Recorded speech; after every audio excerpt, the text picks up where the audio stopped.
मेरी यहाँ के कप्तान साहब से मांग है, जो नामजद अपराधी हैं उन नामजद अपराधियों के, तीनों नामजद अपराधियों के सिर्फ 3-3 महीने के पिछले कॉल रिकॉर्डिंग निकाल ली जाए।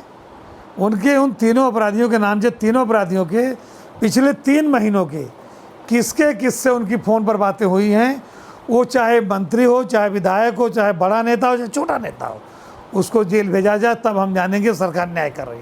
और माननीय मुख्यमंत्री जी ये कहें कि हर चौराहे पर यमराज खड़े हैं, तो मैं माननीय मुख्यमंत्री जी से पूछना चाहता हूँ, जहाँ घटना हुई तो उसके उधर खेतासरा का चौराहा है, उसके इधर कोरीडिया का चौराहा है, उसके इधर सराय ख्वाजा का चौराहा जहाँ थाना है, उधर खेतासराय थाना है, तो माननीय मुख्यमंत्री जी यमराज किस थाने में खड़े हैं? हम पूछना चाहते हैं कैसे पता हो जाता है उनको कि कल इस अपराधी से पुलिस का मुकाबला होगा और इनकाउंटर होगा? यही बात ये दर्शाती है कि ये सब फर्जी हो रहा। आज जो है दूल्हा हत्याकांड में जो कद्दावर नेता रहे समाजवादी पार्टी के पूर्व मंत्री ललई यादव, उन्होंने भी एक प्रेस कॉन्फ्रेंस में बताया कि किस तरह से उन्होंने तमाम सत्ताधारी जो दूल्हा हत्याकांड है उसमें जो अपराधी हैं, जो फरार हैं, जो 1-1 लाख की इनामियां हैं, किस तरह से उनको बताया कि कैसे उनका सत्ताधारी जो नेता हैं और छुटभैये से लेके बड़े मंत्री तक, उन्होंने बताया कि किस तरह से उनका संरक्षण प्राप्त है। कहीं ना कहीं इसी वजह से जो है कार्रवाई पुलिस नहीं कर पा रही है और पुलिस सत्ता के दबाव में है।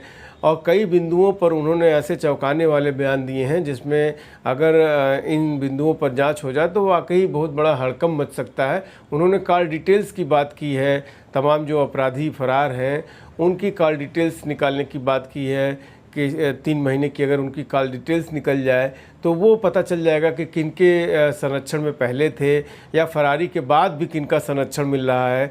तो क्या कुछ ललई यादव का कहना है इस पूरे मामले में, हम आपको सुनवाते हैं।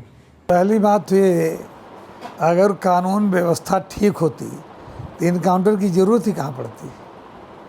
दूसरी बात ये, इनकाउंटर होते हमेशा होते रहे, लेकिन विशेष परिस्थितियों में अपराधी और पुलिस के बीच में मुलाकात, मुठभेड़ हो गई, एक दूसरे की तरफ से गोलियां चली, उसमें कभी पुलिस वाले को लगी, कभी अपराधी लगी, कोई घायल हुआ, कोई मारा गया, ऐसा होता था।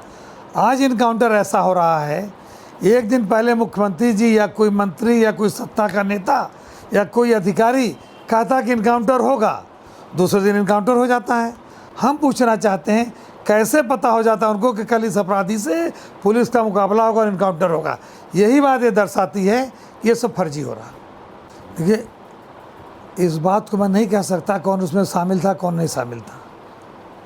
इस बात का जवाब तो पुलिस दे सकती है, जांच अधिकारी दे सकते हैं, लेकिन मेरा ये मानना है अपराधी अपराधी होता है, उसकी कोई जाति नहीं होती, कोई धर्म नहीं होता, कोई मजहब नहीं होता। किसी भी अपराधी को न जाति के आधार पर इनकाउंटर होना चाहिए, न जाति के आधार पर बचाया जाना चाहिए। जिसकी जितनी गलती है कानूनन उसको उतनी सज़ा मिलनी चाहिए। रही बात आज़ाद हिंद की बात आप कर रहे हैं, जो लोग नामजद अपराधी हैं, सत्ताधारी दल के पदाधिकारी रहे हैं, सत्ताधारी दल के नेताओं का संरक्षण है, उस क्षेत्र के माननीय विधायक जी का, उस क्षेत्र के लोगों का, भाजपा के लोगों का संरक्षण है। चाहे 2022 के विधानसभा के चुनाव रहे हों, चाहे उसके पहले पंचायतों के चुनाव रहे हों, चाहे नगर पालिका नगर पंचायतों के चुनाव रहे हों, वो लोग खुलेआम सब भाजपा के लिए काम कर रहे थे, भाजपा के लोग थे। और मेरा ये मानना है कि इस तरह से घटना हो जाए और माननीय मुख्यमंत्री जी ये कहें कि हर चौराहे पर यमराज खड़े हैं, तो मैं माननीय मुख्यमंत्री जी से पूछना चाहता हूँ, जहाँ घटना हुई तो उसके उधर खेतासरा का चौराहा है, उसके इधर कोरीडिया का चौराहा है, उसके इधर सराय ख्वाजा का चौराहा जहाँ थाना है, उधर खेतासराय थाना है, तो माननीय मुख्यमंत्री जी यमराज किस थाने में खड़े हैं जब तक अपराधी नहीं पकड़े गए? आज इतने दिन हो गए, अपराधी नहीं पकड़े गए, उनके खिलाफ कार्रवाई नहीं हुई। इसका स्पष्ट कारण है सत्ताधारी दल के लोगों का संरक्षण है, सत्ताधारी दल के अपराधी हैं, सत्ताधारी दल के लोग अपराधियों को बचा रहे हैं, इसलिए अपराधियों के खिलाफ कार्रवाई नहीं हो रही है। उस पर कार्रवाई होनी चाहिए। तो मैं पुलिस के जांबाज कप्तान साहब से, उनके अधिकारियों से, उनसे पूछना चाहता हूँ, उसकी इतनी हैसियत थी, इतना बेखौफ था कि हत्या करने के बाद लगातार खेतासराय में बना रहा, और लगातार खेतासराय में बना रहा, पुलिस पहले दिन क्यों नहीं पकड़ पाई? इससे ये साबित होता है पुलिस कहीं न कहीं सत्ता के दबाव में अपराधियों से मिली हुई है। अपराधियों से मिली होने के नाते पीड़ित परिवार को समुचित न्याय नहीं मिल पा रहा है। समाजवादी पार्टी के राष्ट्रीय अध्यक्ष माननीय अखिलेश जी से मिलती है और वो फिर डीजीपी से बात करके डीजीपी से उसको मिलवाते हैं। उसके बाद तब पुलिस आनन फानन में अपने ऊपर लगे आरोप को पुलिस अपने ऊपर लगे आरोप को अपने ऊपर लगे पाप को थोड़ा सा धुलने के लिए एक अपराधी का खेतासराय में गिरफ्तारी दिखा के काउंटर कर देती है। और मैं पूछना चाहता हूँ कि आखिर बार बार अपराध हो रहे हैं, अपराधी बेखौफ घूम रहे हैं, उनके खिलाफ पुलिस कार्रवाई क्यों नहीं कर रही है और किसका संरक्षण है? पुलिस ने कुछ लोगों को, मैंने ये सवाल उस दिन उसके घर भी कहा था, आज आपके माध्यम से भी कह रहा हूँ, पुलिस ने उन नामजद अपराधियों के संरक्षण देने वाले कुछ लोगों को उनके संरक्षक के रूप में गिरफ्तारी कर जेल भेजने का काम किया है।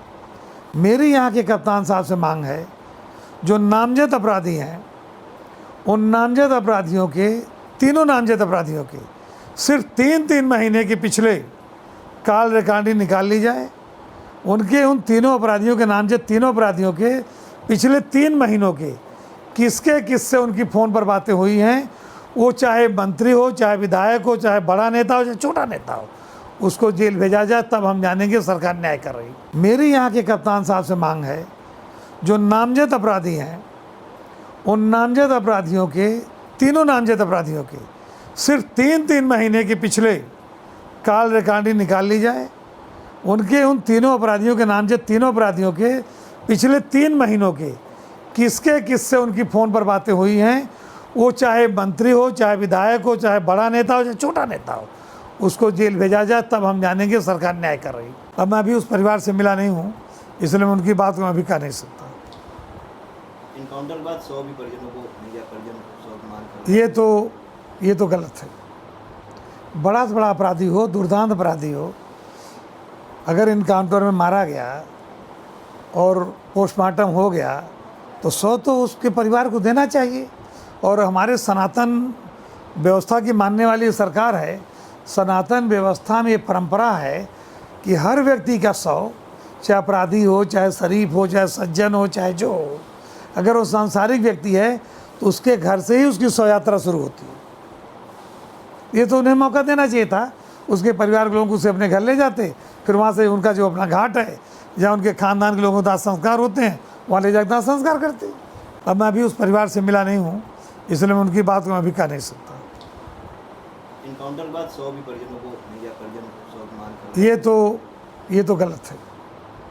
बड़ा से बड़ा अपराधी हो, दुर्दांत अपराधी हो, अगर इनकाउंटर में मारा गया और पोस्टमार्टम हो गया तो 100 तो उसके परिवार को देना चाहिए। और हमारे सनातन व्यवस्था की मानने वाली सरकार है।